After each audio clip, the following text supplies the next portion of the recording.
एक कमाल की कहानी आपको सुनाना चाहता हूँ। इस छोटी सी कहानी में बुद्ध आपको एक ऐसी चीज़ सिखाने की कोशिश कर रहे हैं, जिसे अगर आप सीख गए, तो आप उन 1% लोगों में आ जाएँगे, जिन्हें देखकर हम कहते हैं, हमें इन लोगों जैसा बनना है। बात उस समय की है, जब बुद्ध के प्रवचनों से हज़ारों लोग प्रभावित हो रहे थे। उन लोगों में ज़्यादातर युवा थे। बुद्ध को जो भी सुनता, वो भिक्षु बनने की इच्छा प्रकट करता। परंतु कुछ लोग बुद्ध के भिक्षु बनने वालों पर सवाल भी उठाते थे। युवा भिक्षु और किसान। एक बार एक युवा व्यक्ति बुद्ध से प्रभावित होकर भिक्षु बनने का निर्णय लेता है, लेकिन उसके स्वभाव में क्रोध बहुत अधिक होता है। यही कारण था कि वह जीवन को समझने की तलाश में बुद्ध के शरण में आया था। एक दिन वह भिक्षु बुद्ध के प्रवचन सुनने के बाद अपने कुछ साथी भिक्षुओं के साथ भिक्षा मांगने के लिए गांव जाता है। जब सभी भिक्षु गांव में प्रवेश करते हैं, तो वह युवा भिक्षु सबसे पहले एक घर के द्वार पर जाता है और कहता है, भिक्षाम देहि। भीतर से एक किसान आता है। वह भिक्षु को देखकर कहता है, बड़े कमाल की बात है, हट्टे कट्टे हो, कमा सकते हो, परंतु फिर भी भीख मांग रहे हो, शर्म नहीं आती तुम्हें? युवा भिक्षु कहता है, मेरे घर में किसी भी चीज की कोई कमी नहीं है, परंतु मैं अपनी इच्छा से भिक्षु बना हूं। तुम्हें अंदाजा भी नहीं है कि मैं कौन हूं। किसान हंसते हुए कहता है, अभी तो तुम केवल एक भिक्षु हो जो मुझसे भिक्षा मांग रहा है।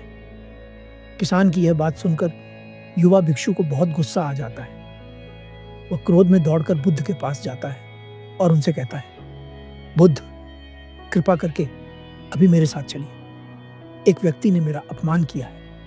उसने मुझे भला बुरा कहा है। आप चलकर उसे सबक सिखाइए। उसे बताइए कि एक भिक्षु का सम्मान करना चाहिए। बुद्ध मुस्कुराते हुए कहते हैं, तुम इतने क्रोधित क्यों हो रहे हो?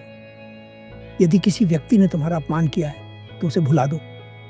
जब तुम उसे भुला दोगे, तो अपमान कहाँ रह जाएगा? युवा भिक्षु कहता है, बुद्ध, आप इस बात को हल्के में ले रहे हैं। उस व्यक्ति ने मुझे अपशब्द कहे। हमें उसे सबक सिखाना ही होगा। कृपया अभी मेरे साथ चलिए। बुद्ध कहते हैं, तुम इतनी जिद कर रहे हो तो मैं तुम्हारे साथ चलूंगा। बुद्ध की बात सुनकर वह भिक्षु खुश हो जाता है और कहता है, तो फिर शीघ्र चलिए।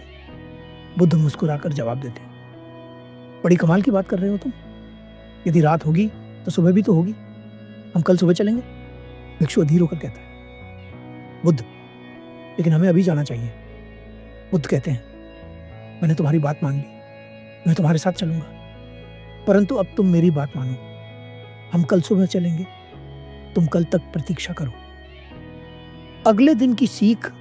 अगले दिन सुबह बुद्ध उस भिक्षु से पूछते हैं, आज उस व्यक्ति के घर चलना है जिसने तुम्हारा अपमान किया था, है ना?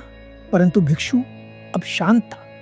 वह मुस्कुराकर कहता है, बुद्ध, अब उस व्यक्ति के घर जाने की कोई आवश्यकता नहीं है। बुद्ध पूछते हैं, क्यों?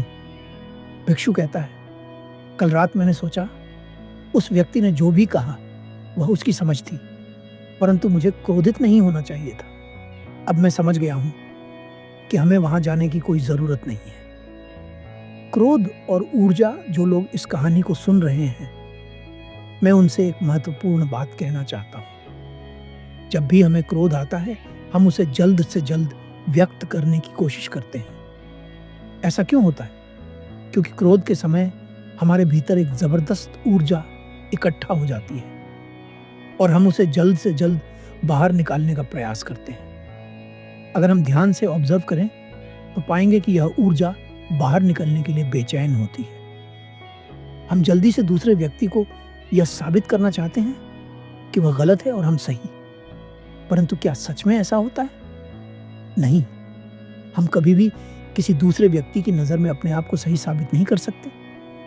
इसलिए रिएक्ट करने से पहले खुद को देखना सीखें। समझें कि आपके भीतर क्या चल रहा है। अगर आप ये गलती अभी से बंद कर देंगे, तो आप उन 99% लोगों से अलग हो जाएंगे जो हर छोटी बात पर रिएक्ट कर देते हैं। निष्कर्ष, मुझे उम्मीद है कि यह छोटी सी कहानी आपको एक बहुत बड़ी सीख देगी। अब जब भी आपको गुस्सा आए, तो रिएक्ट करने से पहले खुद को देखिए, क्या रिएक्ट करना ज़रूरी है या फिर आप अपनी ऊर्जा को किसी और सही दिशा में इस्तेमाल कर सकते हैं। याद रखिए, सच्ची बुद्धिमानी प्रतिक्रिया देने में नहीं बल्कि समझने में है।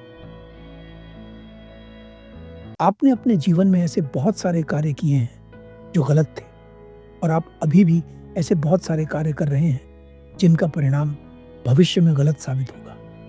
पर प्रश्न ये है कि आप ऐसे कार्य करते ही क्यों हैं जिनका परिणाम बुरा होता है। इस प्रश्न का उत्तर है अपनी सीमित दृष्टि के कारण। उत्तर को विस्तार से समझने के लिए इस कहानी को समझिए। एक बार एक व्यक्ति अपने जीवन के दुख के कारण बुद्ध का भिक्षु बन जाता है। भिक्षु बनने के बाद वह प्रतिदिन बुद्ध के अन्य भिक्षुओं के साथ एक नगर में भिक्षाटन के लिए जाने लगता है। उस नगर में एक बहुत सुंदर स्त्री रहा करती थी। उस स्त्री के सुंदर रूप की चर्चा दूर दूर तक थी। जो भी पुरुष उसे देखता वह अपने आप को उसकी तरफ आकर्षित होने से रोक नहीं पाता था।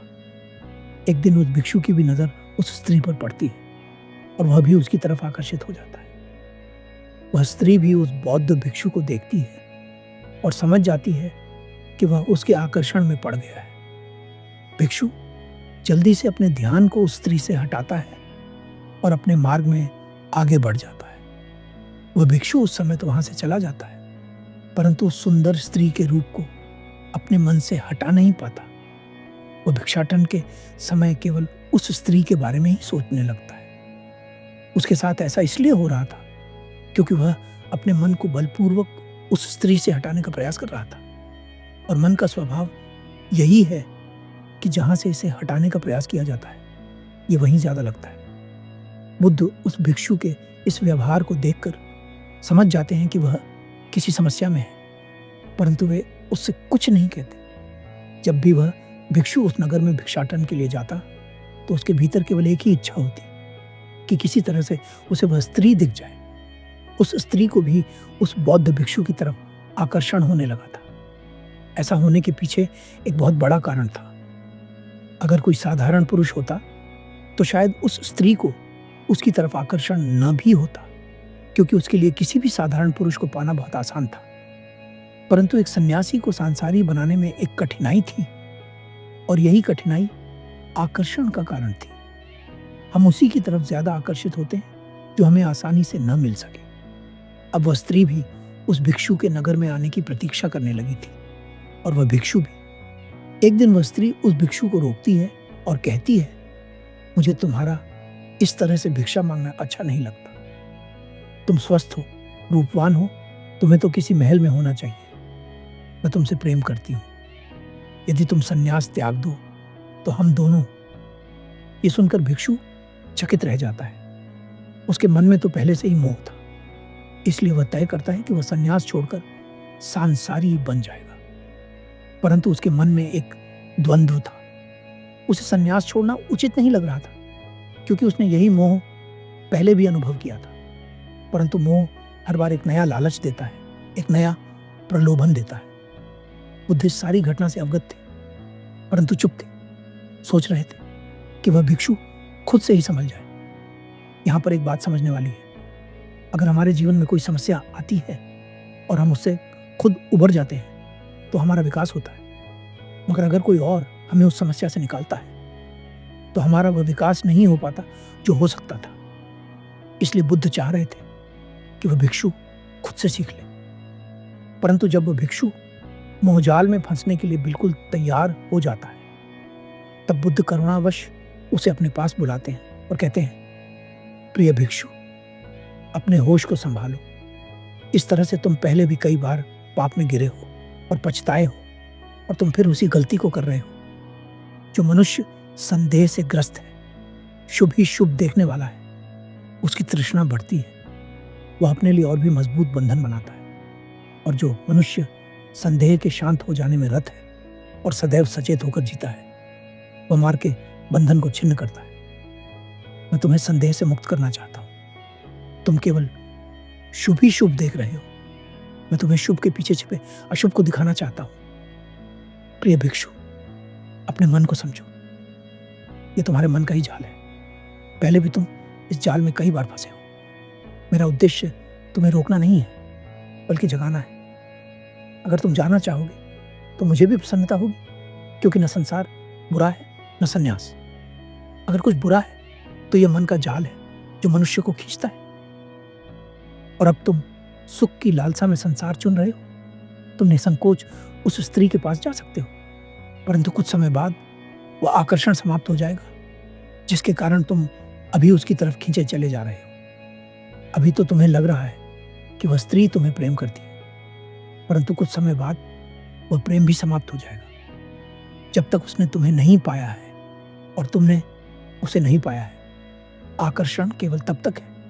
यही सत्य है, परंतु यह तुम्हें अभी नहीं दिखेगा। मेरा कर्तव्य था तुम्हें वह सत्य दिखाना जो तुम अभी नहीं देख पा रहे हो। यहां पर एक बात और समझने वाली है। बुद्ध नरक का नाम लेकर अपने भिक्षु को डरा नहीं रहे थे और न ही उसे डांट रहे थे।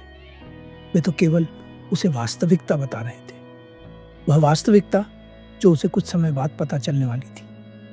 बुद्ध के शब्दों को सुनकर वह भिक्षु रोते हुए उनके चरणों में गिर पड़ता है और कहता है, बुद्ध, मुझे क्षमा कर दीजिए। मैं फिर से उसी गलती को करने जा रहा था जो मैं पहले कई बार कर चुका था। बुद्ध कहते हैं, समस्या गलती करना नहीं है, समस्या है एक ही गलती को बार बार करना। मोह एक ऐसा जाल है जिसमें फंसने के बाद हमें हर चीज व्यर्थ लगने लगती है, बेरस लगने लगती है। परंतु जो इस मोह को जागरूकता की तलवार से काट देता है, वही जीवन के दुख से मुक्ति पाता है, उस झूठे सुख से मुक्ति पाता है जो केवल दुख को जन्म देता है। वह भिक्षु तो बुद्ध के मार्गदर्शन के बाद एक सही मार्ग पर वापस लौट आता है।